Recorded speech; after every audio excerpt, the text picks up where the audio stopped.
Então, passar a palavra aqui para o colega aí, Fábio Vilas Boas. Bom, boa noite a todos. Sim. Eu queria dizer a vocês que eu tenho dois sentimentos nesse momento, né? O primeiro, que muito feliz de ver que, depois de tudo que eu assisti nas apresentações dos meus colegas, que tudo que eu vou mostrar aqui na minha apresentação é exceção e não regra, porque com a competência e a clareza com que foi demonstrado, vocês vão perceber que o que eu estou demonstrando aqui claramente é uma exceção. E o segundo sentimento é de uma certa tristeza, porque eu devo ser um cara muito azarado, porque é impressionante como essas coisas acontecem nos meus empreendimentos. Então, vamos lá. Bom, pessoal, eu vou passar em alguns slides bem rápido, porque muito disso que está sendo mostrado. A palestra tem uma sequência, mas muitas das coisas que foram ditas aqui foram comentadas pelos outros palestrantes. Então, aqui só uma relação das normas que estão envolvidas no processo. A única que não foi citada é a 16747, que é uma norma de como fazer os manuais de manutenção e que complementa a 5674. E aqui a norma de inspeção, como já foi dito pelo Dolácio e pela Flávia, então não vou reprisar, mas esse caráter de que ela não é um instrumento para uma ação judicial, mas sim um instrumento de gestão do processo de manutenção e uso do condomínio, que é importantésimo.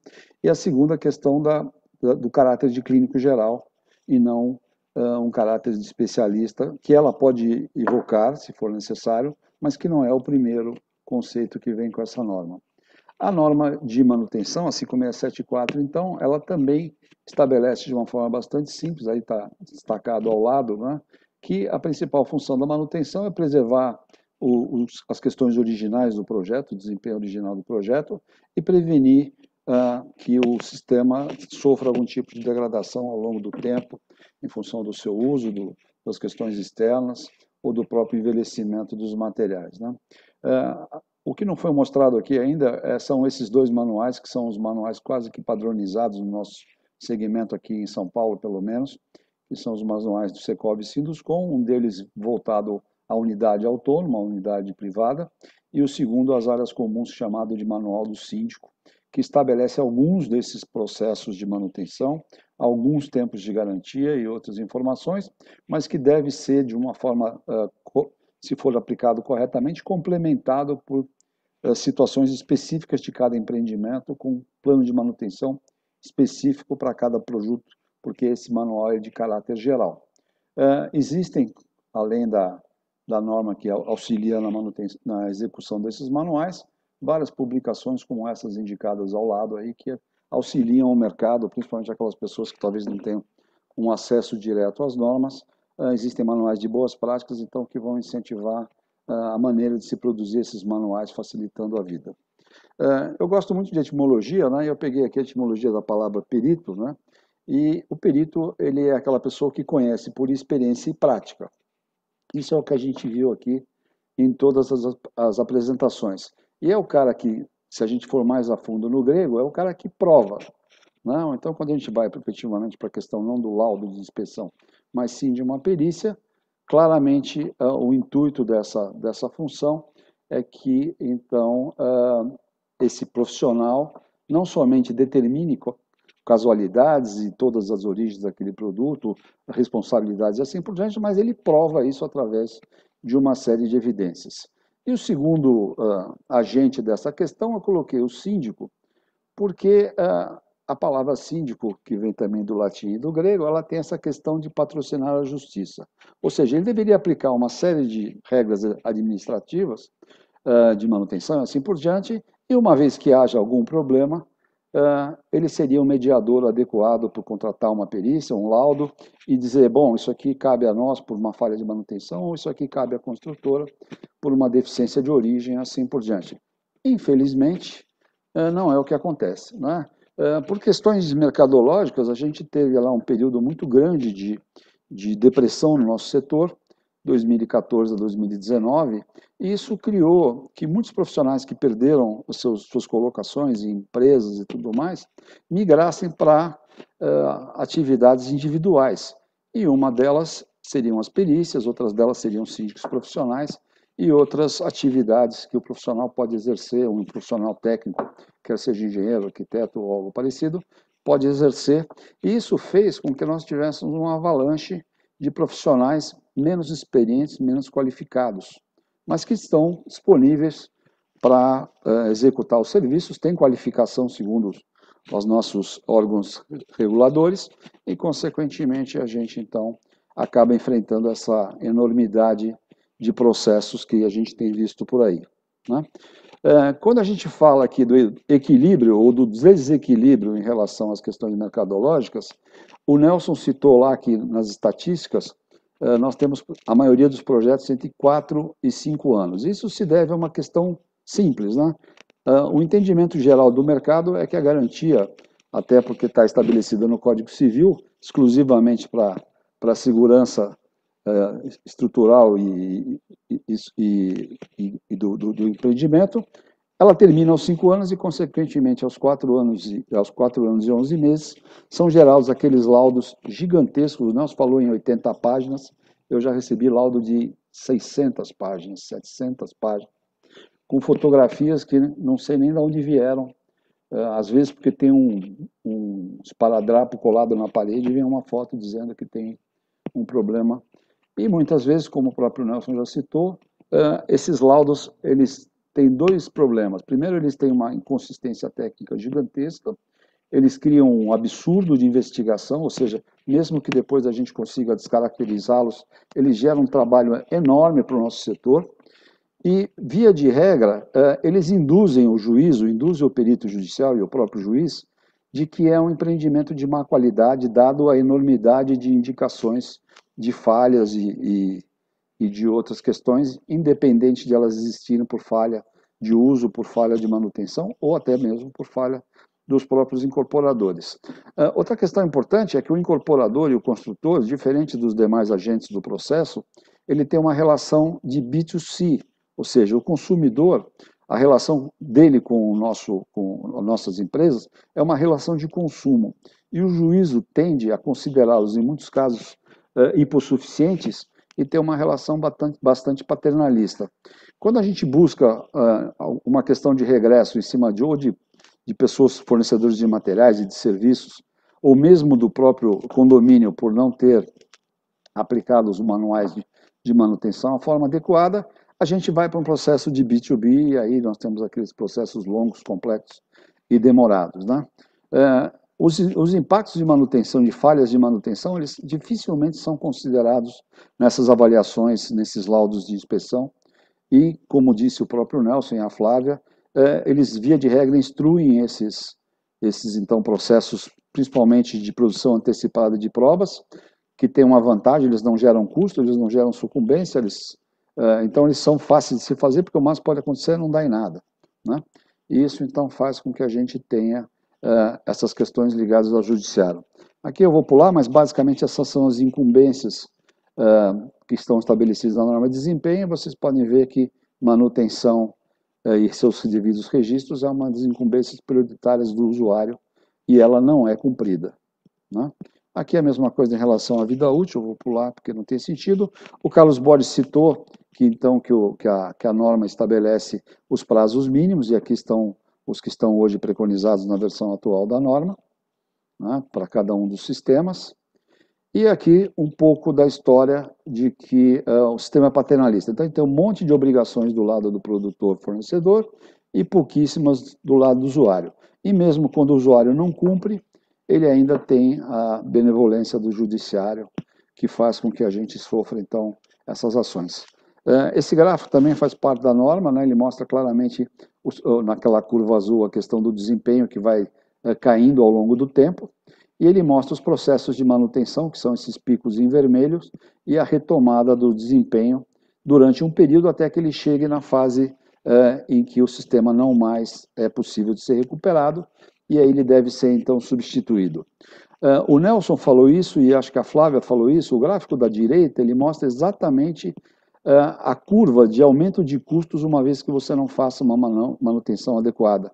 É uma relação de potência de 5, Ou seja, você deixou de fazer uma manutenção preventiva, quando você vai fazer uma corretiva, em geral o gasto é 5 vezes maior, e quando você chega a um processo de viabilidade e substituição, ele é 5 vezes maior ainda. Então, esses processos muito longos, essas ações que demandam anos para que elas sejam terminadas, muitas vezes elas fazem com que aquele reparo que numa questão ali, quando ela foi constatada, era relativamente barato, passe a ser enormemente mais caro, onerando aí as empresas. A gente está falando muito de manutenção, mas existem casos evidentes, como é esse exemplo aqui, em que não é um problema de manutenção.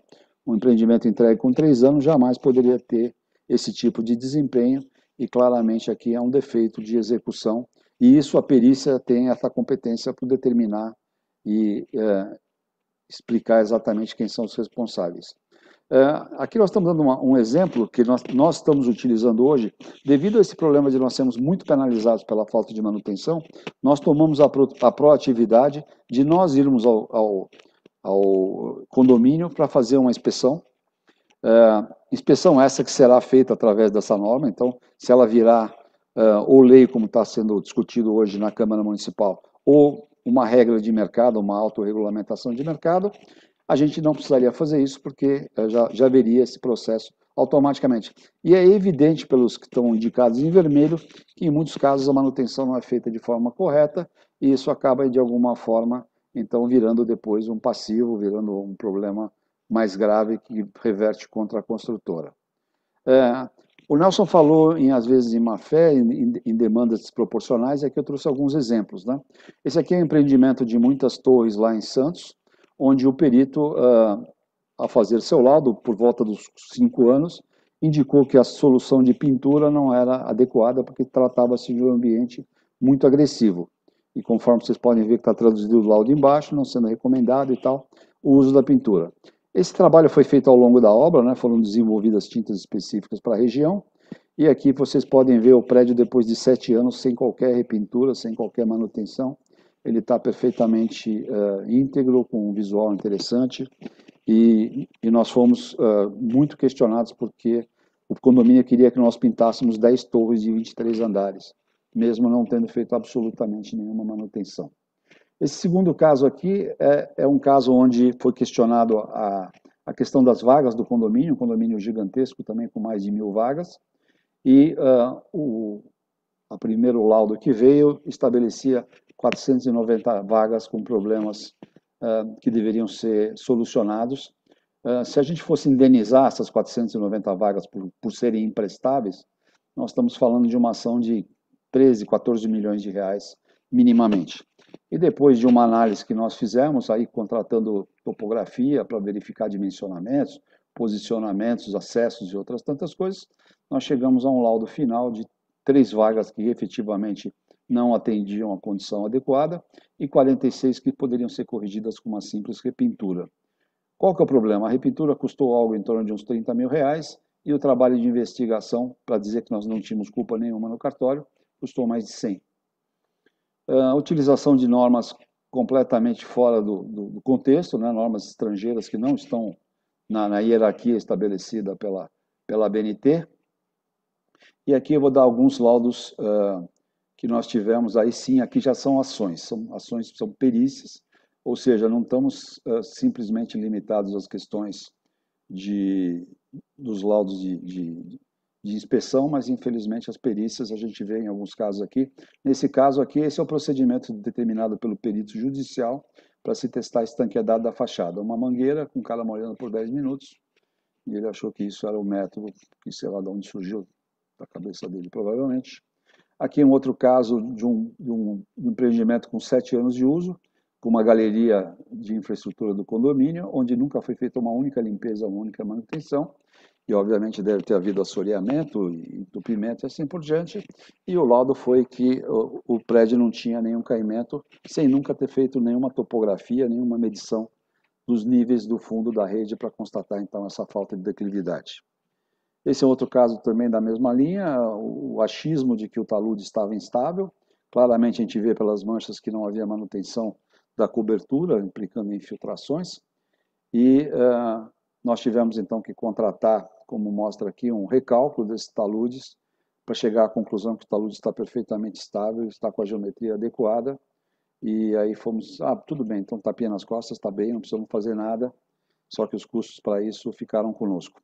Devo aqui salientar que, nesse caso em particular, o condomínio tinha a pretensão de que nós fizéssemos uma repintura de todos os prédios após 6 anos, por conta de alguns problemas, como a Flávia mostrou, de pé de galinha, né, aquelas fissuras de retração, e após a análise do assistente técnico, não do perito, porque o perito nos condenou a repintar as 4 torres, o assistente técnico nos imputou 4% dos custos, alegando que o resto era falta de manutenção do condomínio. Então, palmas para o perito nesse caso. Esse outro aqui é mais escabroso ainda, né? Uma questão de avaliação de desempenho acústico, onde o perito judicial usou um celular, um iPhone, e quando nós questionamos nas nossas discussões lá da perícia, ele disse que ele tinha convicção, porque ele tinha usado 3 aplicativos diferentes do iPhone, e todos tinham dado, então, números similares, e isso lhe dava conforto de que, então, que a medição era correta, né? E o juízo acatou. Esse outro caso aqui é um caso de um afundamento numa das nossas centrais de tratamento de efluentes, onde o perito simplesmente usou a declaração do zelador, sem sequer vistoriar, dizendo que o tanque tinha rompido. Ele nunca olhou um tanque, e isso é o que foi para a ação de produção antecipada de prova, com a nossa obrigação de repor o tanque que estava destruído e que nunca ninguém abriu para ver. Some-se a isso orçamentos sem quantidades, com valores que saem da cabeça sem nenhum tipo de documentação. Aqui um caso também bastante estranho, né? Era uma ação de uma única unidade, onde o perito determinou então que nós fizéssemos um acabamento diferenciado nessa janela, um peitoril, e esse peitoril, esse prédio já tinha lá seus 7 anos também, de seus 6 anos de entrega, sem nenhuma infiltração, sem nenhuma ocorrência, e o perito entendeu que tinha que ser feito. Acontece que não estava no memorial descritivo, nenhuma unidade do prédio, mais de 90 unidades, continha esse acabamento, e, consequentemente, eu ia ter um estranho no ninho, só ele com o tal acabamento, e aí eu disse ao juiz, não vou fazer, vou abrir um precedente, não vou fazer, e fui, então, obrigado a fazer uma indenização por não ter acatado essa orientação do juiz, e o motivo, segundo ele, da precaução, era essa fissura que vocês estão vendo aí no destaque, que provavelmente ninguém está vendo, mas ela existe, é uma fissurinha capilar. 6 anos depois, sem nenhuma pintura, sem nenhuma manutenção. Outra pérola desse laudo é que o perito entendeu que a cerâmica tinha que partir do térreo, quando no nosso caso ela parte do nível do forro. E por uma questão bem simples, né? O piso ele é em declive, ele tem caimento. E, consequentemente, eu faço o recorte embaixo para... Se eu tivesse um caimento, eu teria que ter cunhas. Se eu fizesse partisse de baixo, eu teria que ter cunhas, e o perito entendeu que não, que eu tinha que partir de baixo. E nós também tivemos que indenizar, então, o cliente por conta dessa decisão, que a gente não sabe de onde saiu, não consta em memorial, não consta em norma, e a gente foi goela abaixo.